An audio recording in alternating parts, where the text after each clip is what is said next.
Hello everyone. I hope all your plants are doing great with your care. Most of you are successful in growing many plants now. Some of you are trying best to grow more plants. A few have left this hobby due to low success rate in keeping the plant alive.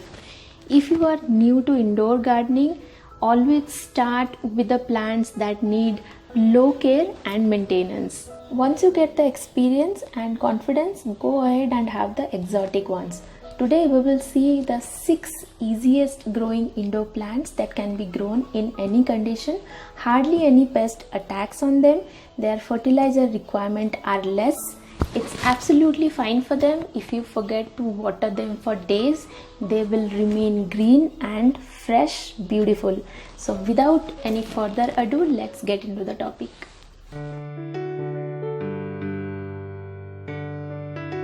If you are completely new to gardening, here is the first plant in the list. Pothos is a great plant for the beginners to start gardening. Don't be confused with the name. It is a regular money plant. Some call it a devil's vine because of its nature.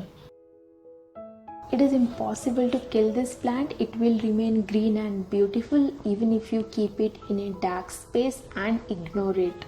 It can survive in any type of soil but grows well in a well-drained potting mix. Choose any spot for this plant. It will do great though it is inside or outside, but avoid a sunny spot. Direct sunlight will burn the leaves. Otherwise, any spot is perfect for this. It tolerates irregular watering. It is quite normal if you forget watering it for a week. But it doesn't mean that every time you do this. It's okay if you do it once in a while. Fertilize this plant once in a month for healthy and consistent growth. Now let's see the next plant. Like pothos, the snake plant is also loved by the beginners in gardening. It has a spectacular structure, perfectly adds vibrant color and patterns to your decor essential. It is also in the hard to kill list. Full sunlight, no sunlight, dark room or a brightly lit room, anywhere it can be grown. Love this plant but don't be over caring. It hates if you do that. Sitting in the damp soil for a long period of time could show root rot problems and the plant will die. Grow it in a well-drained soil and forget to water it daily. Let the soil dry out completely between watering. But don't forget, for a long time, the leaves of this plant become droopy then. This plant produces a lot of new plants alongside. It stops doing that and the leaves of it grow long if you fertilize it frequently. Fertilize it once in a month. Lucky bamboo is one of the common house plants that everyone knows and loves to keep in the home or office. In water it grows well but lives longer when grows in the soil. My plants are growing in the soil. You have to change the water every week if you prefer to grow it in water. Opposite to that, needs slightly damp soil when you grow it in the soil. Keep this plant away from sunlight. Browning of leaf is the sign that your plant is exposed to sunlight.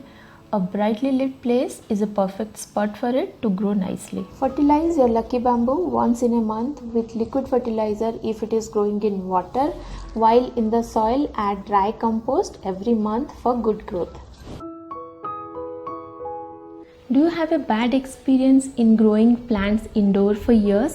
Despite taking all the care, you lost your plant.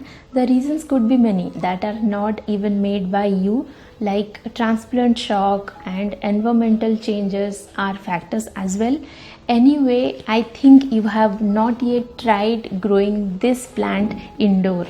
It is a ZZ plant, extremely hard to kill it. This plant is highly recommended for the people who travel a lot. You may leave it home and go out for a month, you will see the same plant. Personally, I love this plant, not because I can ignore it. Its appearance attracts me a lot. It is quite normal to the plant and still throws its glossy beauty if you forgot watering it for a month or so. It doesn't have any demand. You can keep it anywhere from bright to dark space. It will grow nicely, but don't select a sunny spot for this. It is tolerant of drought but susceptible to wet soil. It likes moist to dry soil but not the damp soil. Go for a well-drained potting mix for that. Generally, this plant doesn't ask for any special treatment. Add fertilizer once in a month. Pest attack is very rare on this plant. A long back I transplanted this plant and I have not seen any pests since then. This is a low light tolerant plant. It looks great when you keep it on the darker side of your room. The leaves of this plant turn bright when they are exposed to the bright light, and these patterns of leaf are due to the low light condition. But this looks best than this. No matter where you keep it in your house, it will grow nicely and you don't have to water it regularly. Let the soil dry out between watering, but don't forget to water it for a long time. The leaves will dry up and turn brown.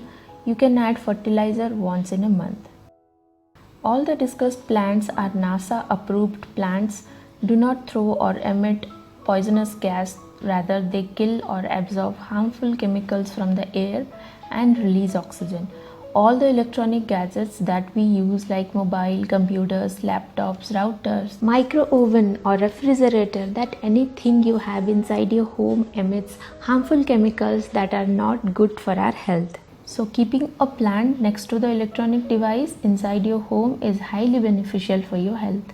You will get more flow of oxygen inside your home, but yes, it can be poisonous if the leaves are chewed or ingested. Don't keep these plants if you have pets and kids. If you are a die-hard fan of these plants, then keep them at a place where no one can reach except you. Many other plants are on this list, but a beginner should start with a few. I know you will ask why we should keep these plants if we cannot use them. So here is another plant for you which needs low care and maintenance, yet you can take maximum advantage of it. Like all the plants that we discussed right now, it needs less attention and care. The less you care, the more it will grow. Keep it in a brighter place, not sunny location, and no need to water daily. Direct sun may scorch the leaves. Adding fertilizer once in a month or so is okay for this plant. This plant is full of antioxidants and you can take the maximum advantage of it. Only one suggestion, don't keep this plant inside your home if you have kids and pets. The spikes of this plant may hurt them. So these were the 6 best plants to start your gardening activity. If you have not yet given a thought of growing plants indoor, go ahead, have these plants and start your journey. I hope you will soon start to love them and add more greens to your life. I hope you found all the information helpful. Subscribe yourself and be with us in this journey. Thank you so much for being with us. I'll see you in the next video. Bye bye.